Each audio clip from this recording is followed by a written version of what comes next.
how to deal with a situation in dating when the other person starts to pull away. You want to take that first? Yeah.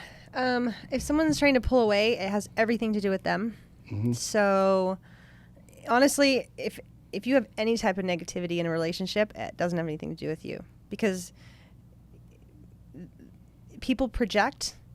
They also have all of these mechanisms like ghosting or, whatever it is, like that's their shit. Mm-hmm. When someone starts to pull away, something in them is starting to be triggered. I could speculate that, maybe they don't actually feel like they're deserving of love, and so they're going to sabotage it by pulling away because that validates their story, right? They might not even be aware of this. A lot of people, I think most people, do this unconsciously. And, if someone pulls away and they're interested in someone else, then that also has nothing to do with you. Right. So whatever that negative energy is that's happening, I guarantee it has nothing to do with you. Because if it did have something to do with you and they really did want to show up, they would have a healthy, open conversation with you about why they're energetically pulling back instead of just pulling away. That's where you can tell it's probably has nothing to do with you.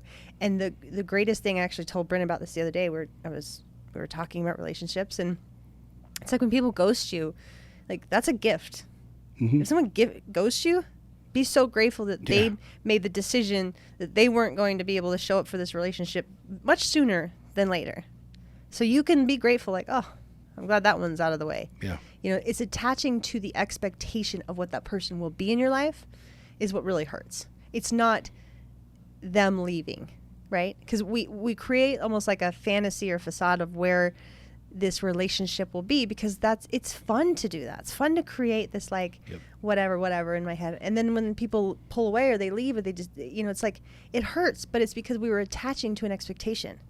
The person was going to do what they're going to do all along, and you actually never knew what the outcome would be. And so being more open and grateful to like, okay, this has nothing to do with me. I'm just going to either hold space. Maybe they're going to go work on this and then come back and have a conversation, or they're going to disappear. Yeah. And either way, you're good. Yep, I agree.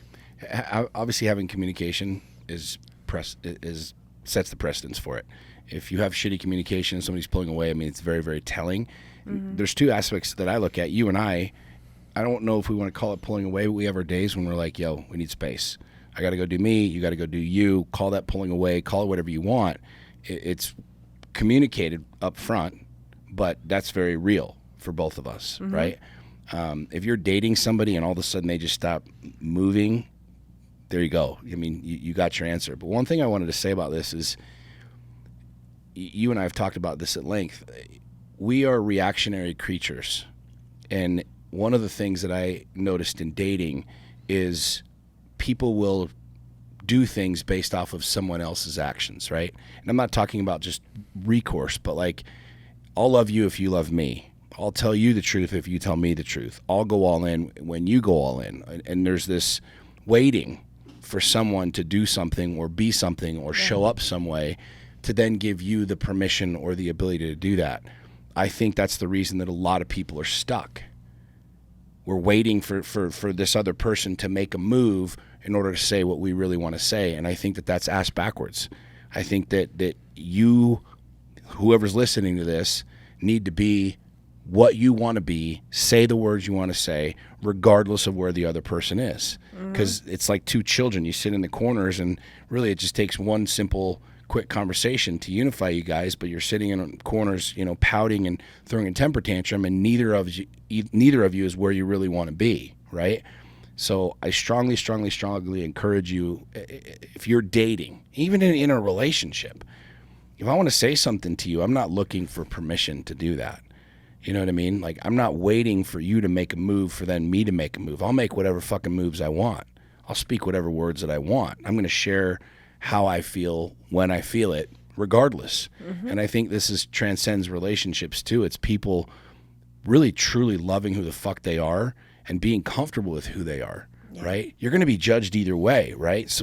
But so long as you sit in a relationship and you're dating somebody and you're holding off what you want to say because you're not sure if they're ready, or you're not sure what they're going to say, or you're not sure how they're going to respond, fuck that, man. There's a reason that you're uncomfortable. There's a reason that you're not connected with this person is because you're not fucking being honest. Mm-hmm. Like, speak the words that you want to speak. If something comes into your heart, you want to say something, you want to do something, say it. Go do it. Don't fucking wait for somebody to give you permission. Don't say it. You know what I'm saying? What? So unless you're going to be a dick, keep it to yourself. Well, no, sometimes people need to be told strong things. No, but does that make sense? This is something that like you and I, you showed me that when we were dating in a very strong way. You're like, look, here's the deal. This is exactly how I feel. Yeah, I'd never experienced that. You're like, when you told me you were all in, it was like, what does that mean, right? And you're like, this is where I am, and this is how I'm proceeding forward in this relationship, and what I want and what I want to do.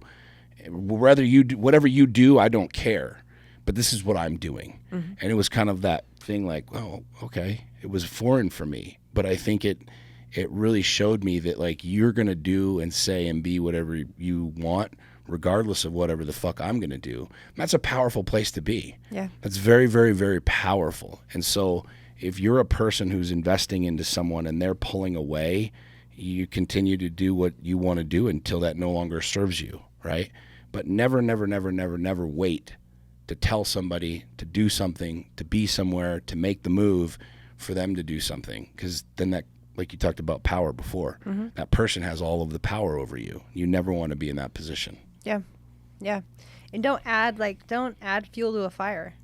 You know, when we have disagreements, like, the best thing I can do is kind of, like, I just ignore you. And not in a negative way. Like, it's like, I don't have anything to contribute because it's not, like, you're doing your thing. And anything I do is going to just add fuel to it. So I just kind of ignore you. And I go on living my life. And, like, it usually diffuses things. So be really aware of how you're contributing to negativity in a relationship.